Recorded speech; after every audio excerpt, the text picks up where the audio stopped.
Konačno sinulo sunce, lep dan. Ali od 11.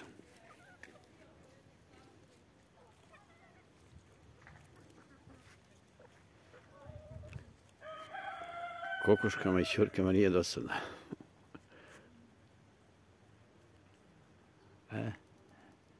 Nebo izgleda čisto, ali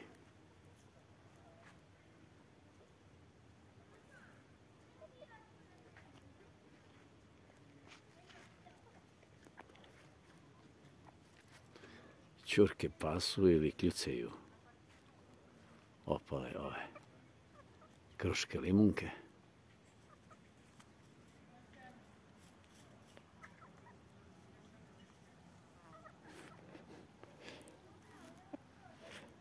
A mačak mi se mota oko nogu.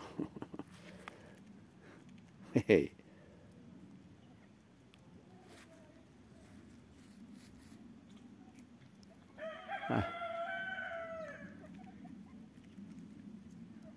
Evo iz ovog aviona koji upravo leti iznad mene ne ostaje dug trag.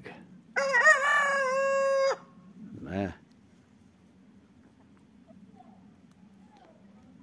Koga li pozdravlja ovaj peto?